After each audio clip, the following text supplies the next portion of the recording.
Hello guys, welcome to Watchlist Style. My name is Derry and in today's video I'll give you a tutorial on how to navigate your trading platform, MetaTrader 4 or 5. If you're new to the channel, kindly hit the subscribe button, turn on post notification to get more contents like this. And if you don't have MetaTrader already downloaded on your phone, go to your app store to download. Without further ado, let's dive into it. Okay guys, let's dive into this. So for this video I'll be using MT5, and if you don't have MT5 or MT4 on your phone, kindly go to your Play Store or your iOS to get them downloaded. This is what it looks like, this logo right here, MT4, MT5. And if you're using iOS, it's slightly different based on the interface, but it's not completely different. At least you can gain one or two concepts from here on how to navigate this app. So first off, we're going to start by going to these three dashes on the top left corner. That is where when you click it, you click also and you can get what they call see different accounts you have. Different accounts. This way you can add up an account by clicking on this plus sign. Set your broker. Your broker is of course where you load your money, the third party that helps you trade Forex. When you link your broker here, MT4 or MT5 is just simply for executing, right? It's for executing. So you add up your accounts, you log in. When you click this plus sign and you click your broker, for instance, all I need to do is to put in my login and put in my password, then I will sign in, and then I'm in the account right now. Like for this instance, I'm going to be using this account here. So when you sign in, to know if you're signing, you go to your trade here and you click it, and you can see this is the account currently here in this top left corner. This account. The next place is to go to the bottom left corner there, and you see your quotes. So the next place is to slide also, and where you can see your trade, your news, mailbox, journal, settings. So I'm going to click on trade, and now you can see that this is the account that is currently logged in. So moving forward, going now to the bottom left corner, you can see your quotes here. Quotes is just like your watch list. If you use TradingView, you have a watch list where you add pairs that you're interested in or you trade. So these are the pairs now on my watch list. You can see the pairs on my watch list currently. You can add more pairs to your watch list by clicking this top right plus here and searching any pair you want to add. You can add from your Forex, your metals, just by clicking it. Like you can add gold here if you click it. So you can also search for pairs, GPP, JPY, add them up. Any pair you're interested in. So moving forward now, the next place is your charts. So currently I'm on GPP charts, and here is a cursor. Let's say you want to check the time of this. You can see it's 13 or the date also. Today now is the 8th. Today is August 30th. You can see the date bottom here.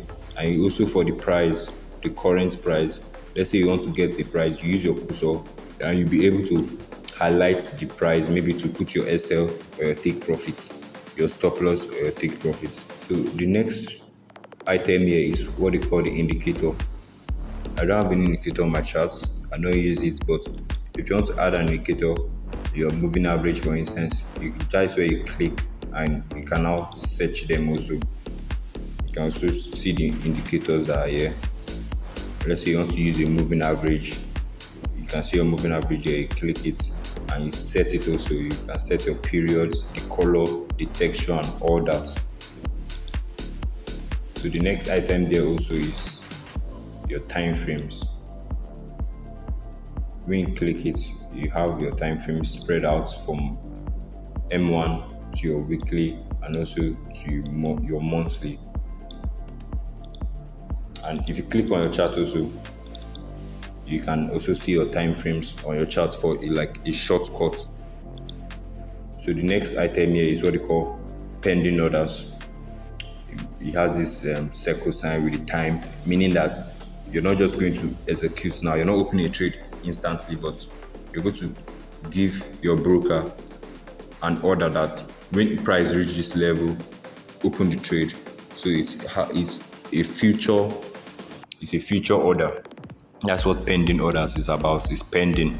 So I just click this right now. You can see this buy limit. So when price drops and crosses this my buy limit, this price highlighted 1.26059, that is when it will be triggered and the buy will open.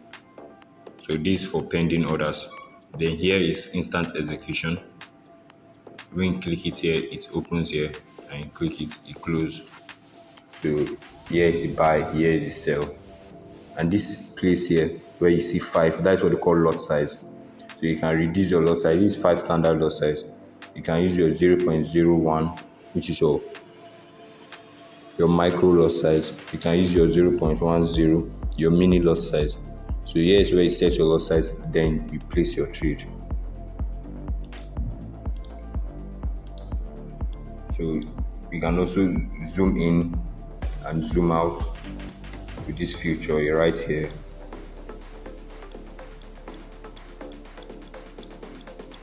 And also see previous data and dates, see previous price action for analysis and other purposes. So moving next is your trade. This is where you see your active trades. You can see the trades I'm active on currently.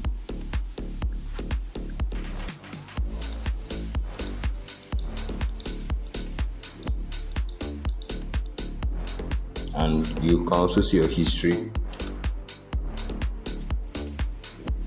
So in the history area, you can see today, it will show you the trades that open and close today.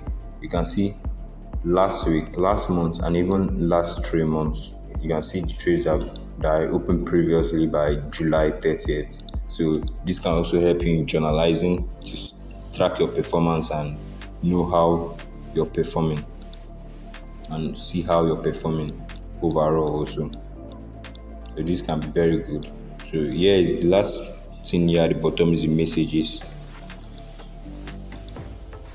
So moving on, I want to show you guys like how to open a trade, how to close a trade, and different types of what they call orders. Different types of orders, because it's not only instant execution, like you opening it now and closing it now. There's what they call stop loss, that close your trades even though you're sleeping or you're busy. There's what they call take profits, that close your profits if you're sleeping or you're busy. These are all different types of orders you can give your brokers. And there's what they call pending limit, as I said earlier with this tool here, pending limit. So first off, we'll start by instant execution. So right now you always know that when you're opening a trade, the instant execution, or when you're opening or setting a pending order, you're going to be using your lot size, which is the buy value.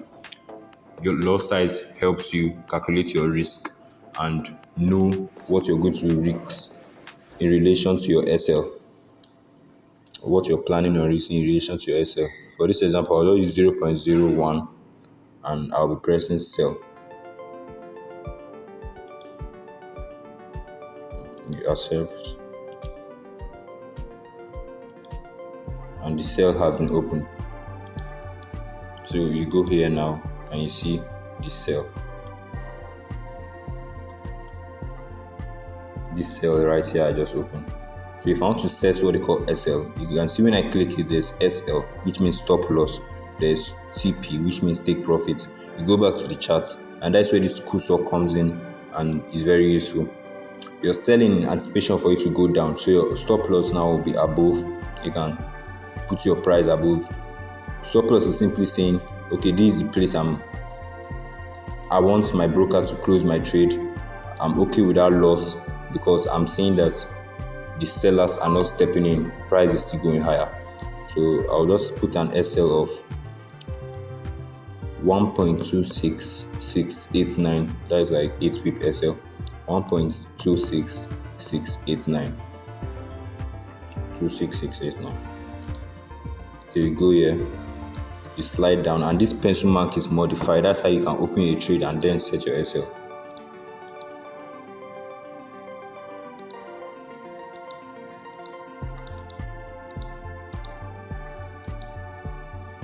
So the SL have been set. You go back to the chart and you can see your SL there. Stop loss, you can see it there, the price value there. So the same thing for take profit. You use your cursor you go here and your take profit now. If you're selling in anticipation for a price to go down, that means your take profits will be down, and that is a place where when price meets that price and even cross it, you should close your trade in profit. So you don't have to be active waiting to take your profits. So 1.26239,